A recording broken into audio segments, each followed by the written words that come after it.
Hello students. In our previous video we studied about the discovery of protons. The discovery of proton, it was done by E. Goldstein. Yes, proton is a positively charged particle and its mass is 1.670 into 10 raised to the power minus 24 gram. Okay, then we studied the discovery of atomic nucleus, and it was done by Rutherford. And Rutherford, he did scattering of alpha particles experiment to uh, see that, or after this experiment he came to the conclusion that a positive charged particle or positively charged particle, it is present at the center of an atom. Okay, now we'll study the same atomic nucleus, but here see Rutherford's atomic model we'll study. Yes, matter in an atom is located in a space in the center called nucleus. See, in the nucleus, some matter is present and which is associated with all positive charge of the atom. See, suppose this is an atom. So, in this atom, positive charge is present at the center, and this is called nucleus. This is called nucleus. Okay, see, first thing was this. While the remaining volume being a large, it remains empty, and rest of the volume which is present here, it remains empty. So, this was the first postulate of Rutherford. Okay, now the second postulate. Since an atom is neutral, we know that an atom is neutral. Neutral means atom does not contain any charge. It remains neutral, and if it is neutral, it means some negative charges are also present around the positively charged nucleus, and these negatively charged electrons, they revolve around the nucleus with great velocity to confer the stability on the nuclear model of the atom. In his second postulate, he said that if an atom is neutral, so it means that some negatively charged particles or electrons are also present in an atom, and these electrons revolve around the nucleus and they confer the stability of the nuclear model. Okay, so he told that an atom, it contains positively charged nucleus. Most of the space in an atom, it remains empty, and to counterbalance this charge, see, positive charge he told about, that positive charge which is present in the nucleus, he said that equal number of negatively charged electrons are also there which are present around the nucleus. Okay, now there were few drawbacks, or see, few, or we can say that there was the one major drawback of his theory. It is the Rutherford's model of the atom. The electron revolve around the nucleus, and the attractive force of positively charged nucleus would be balanced by centrifugal force arising due to the rotation of the electrons. See what he said here. He said that, see, electrons are revolving around the nucleus, and the attractive force of this positively charged nucleus, see, he said that electrons are revolving around the nucleus like this, and this positive charge, it is counterbalanced by the negative charge of the electrons. And if an electron moves around the nucleus, it must radiate out energy and gradually move towards the nucleus. See, this is the very big drawback of his atomic model, which he told about. That he said that, suppose this is a nucleus and this is an electron, he said that while moving around the nucleus, an electron, it takes a spiral path, and uh, during its revolution around the nucleus, it continuously loses energy. in the form of radiation, it continuously loses energy. If it will lose energy, it will not remain in this bigger path. Now it will take this smaller path, and if it will continuously keep on losing energy, it means that a time will come when the energy will become very low, and finally this electron will fall in the nucleus of an atom.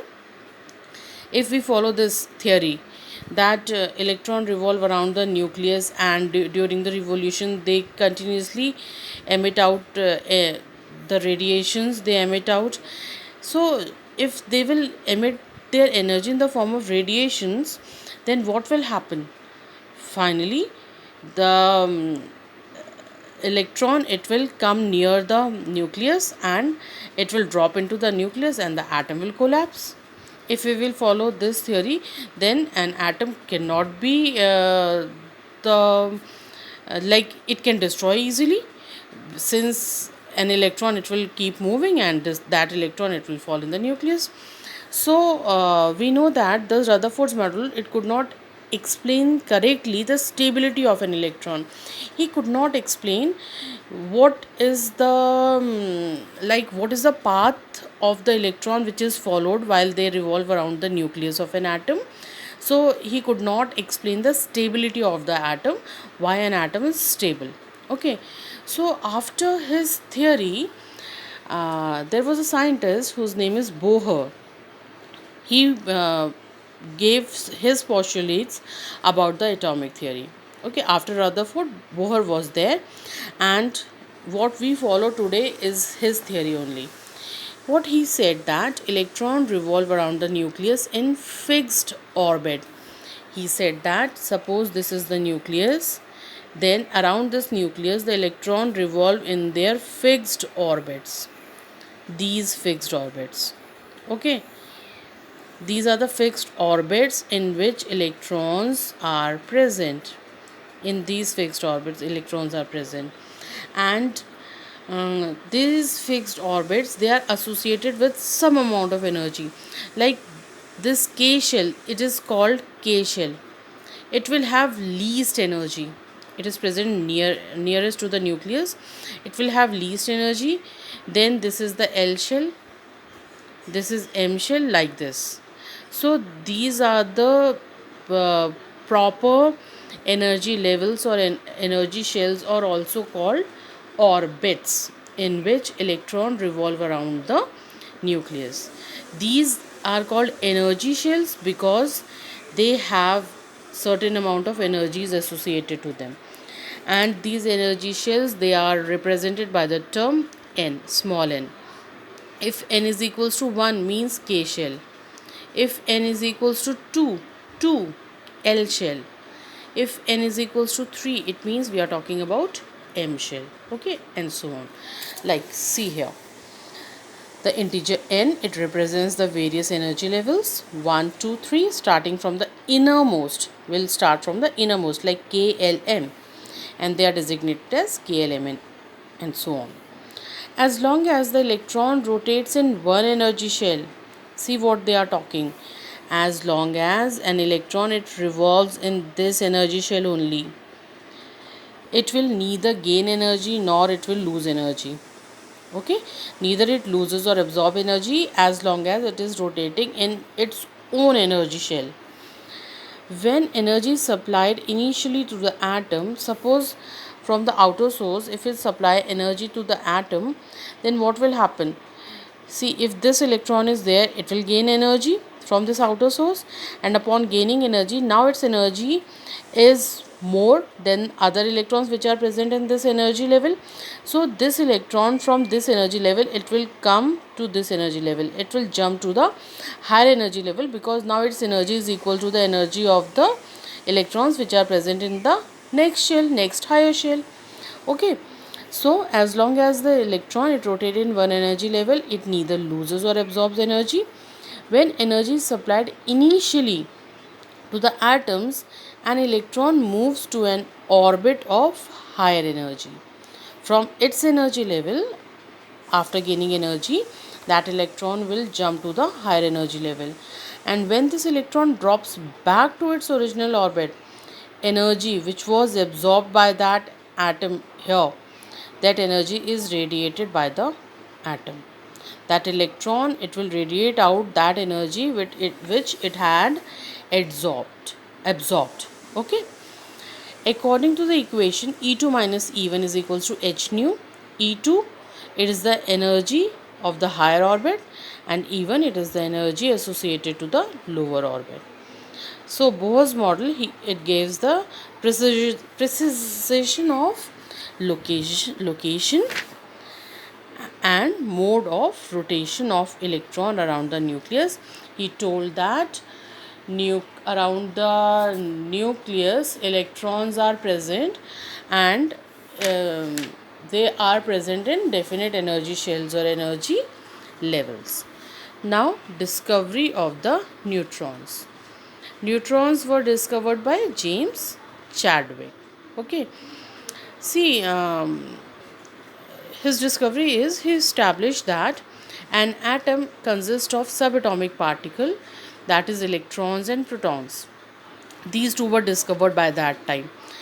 1932, when James Chadwick he did his experiment, he discovered the neutrons. Before that, till 1911, there was nothing known about the neutrons. Electrons have negligible mass. It was are known to all that electrons, it is not having any charge, any mass in it, not charge, mass. Hence, the mass of the atom is concentrated in the nucleus.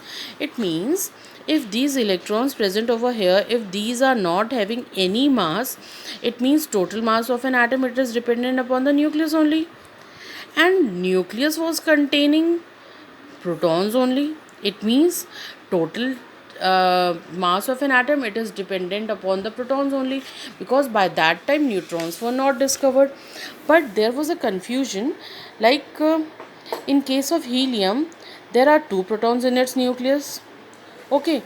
And hence the mass, it should be equal to twice of the proton, that is, it should be equal to 2.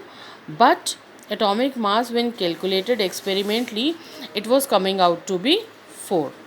So there was a confusion. If electrons are not having any mass and only protons are present in the nucleus of an atom, then why its mass is coming out to be 4? If only two protons are there, in the helium, then its mass should be 2 only. Why it is coming out to be 4? So after this confusion, James Chadwick did his experiment, and he concluded that it was therefore proved that nucleus of the atom are present particles which possess no charge, because the total charge was already, it was neutralized. It means those particles which are present other than proton in the nucleus of an atom, they do not contain any charge, but they have mass almost equal to the mass of the proton. This showed that this nucleus, it does not contain protons only, but it also contain another subatomic particles which are neutrons. They have no charge in them, but their mass, it is nearly equal to the mass of the proton. Okay. So this confirmed the existence of neutron and found to be as heavy as the proton. Their mass was as equal to that of the protons. Protons and neutrons, they all together, they are called nucleons. The subatomic particles which are present in the nucleus of an atom, these two subatomic particles are called nucleons. Okay. So here the discovery of electron, proton and neutron, it was all done. Electrons and protons, they are equal in number in an atom, and total mass of an atom, it is dependent upon the nucleus only. And this nucleus, it is comprised of positively charged protons and neutral neutrons. Thank you.